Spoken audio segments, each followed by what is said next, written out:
Vous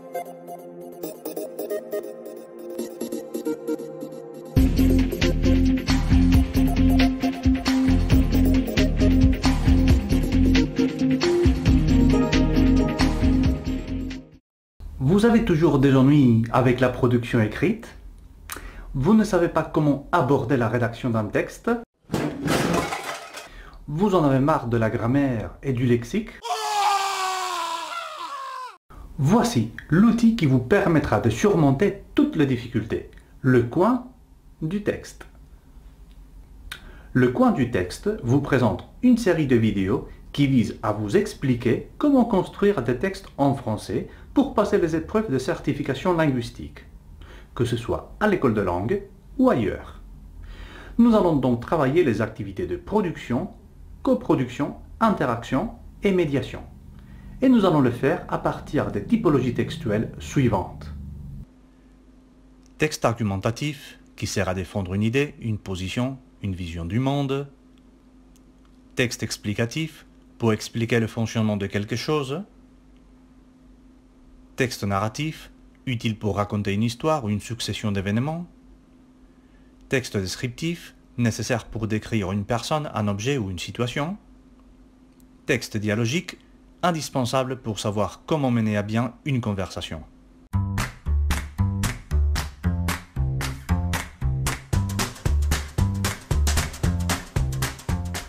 Mais qu'est-ce qu'un texte? Il s'agit d'une unité de langage connectée qui forme un tout cohésionné.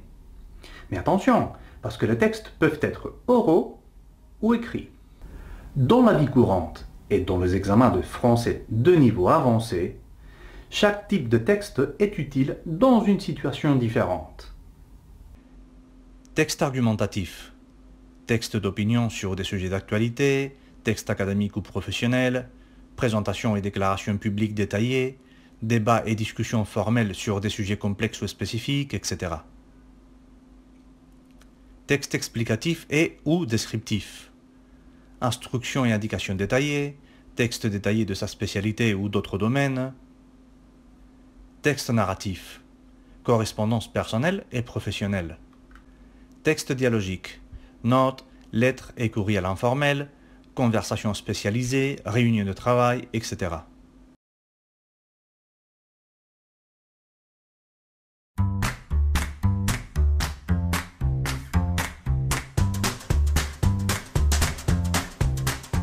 En général, il n'y a pas de texte pur. Dans la plupart des cas, dans un texte, on peut trouver différentes typologies textuelles. Par exemple, au milieu d'un texte argumentatif, il peut y avoir une description. Dans un texte dialogique, on peut trouver la narration d'un événement, etc., etc. Pour bien comprendre comment se structurent les textes et l'information, il faut d'abord comprendre la phrase comme un message et pas comme une structure morphosyntaxique.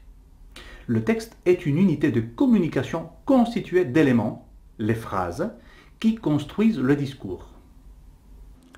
Chaque phrase possède un thème ou topic, le sujet, ce dont on parle, et un rème ou commentaire, ce que l'on dit du thème, le prédicat. Le rème, c'est le but du discours. Il présente l'information que l'on souhaite transmettre. On peut parfaitement dévoiler la structure d'un texte donné en étudiant le thème choisi par son auteur.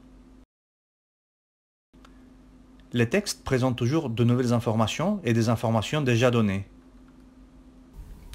Normalement, les textes donnent d'abord l'information déjà connue, puis ajoutent des nouvelles informations pour construire le discours. Pour bien comprendre la structure d'un texte, il faut chercher les thèmes et les rèmes, et aussi l'information nouvelle et l'information donnée. Les thématiques possibles dans le texte des examens de français de niveau C sont les suivantes.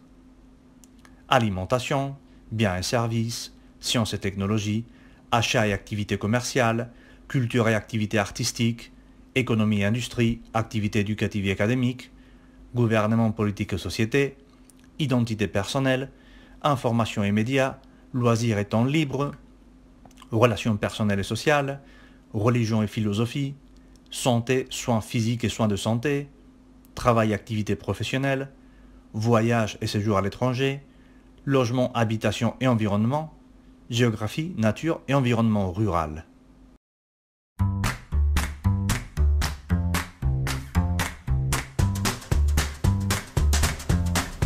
Maîtriser la terminologie caractéristique de toutes ces thématiques est très important pour construire un bon texte. Si vous ne connaissez pas le lexique d'un sujet donné, votre texte manquera d'exactitude et de profondeur.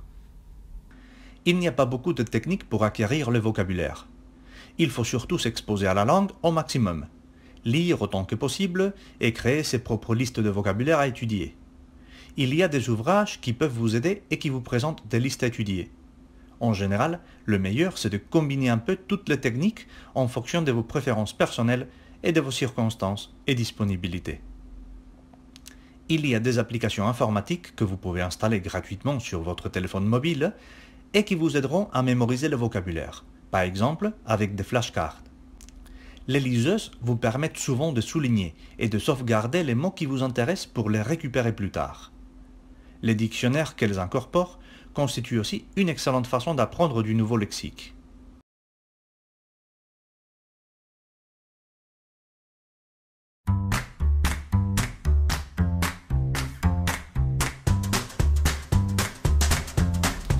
Les connecteurs sont des éléments indispensables pour bien connecter les différentes idées présentées dans un texte.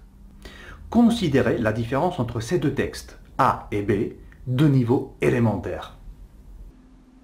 Le texte B est beaucoup plus cohésionné, tandis que le A est répétitif et monotone.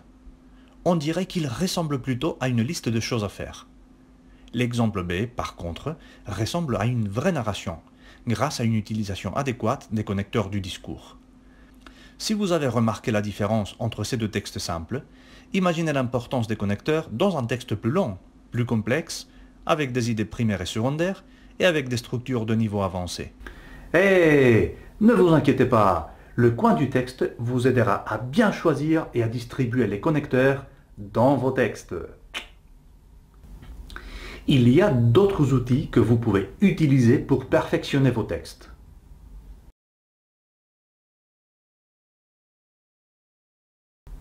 Notre vidéo numéro 2 abordera la production de textes écrits. Nous découvrirons des outils bibliographiques et des ressources TIS pour nous aider à bien rédiger un texte. Et nous apprendrons aussi quelques astuces pour bien s'organiser dans une situation d'examen. Notre vidéo numéro 3 travaillera la production des textes oraux avec des astuces pour bien s'organiser. Les autres vidéos correspondent aux différentes typologies textuelles. Le texte argumentatif, le texte explicatif, le texte narratif, le texte descriptif et le texte dialogique. Nous espérons que vous profiterez bien de notre travail. Bon courage et à la prochaine!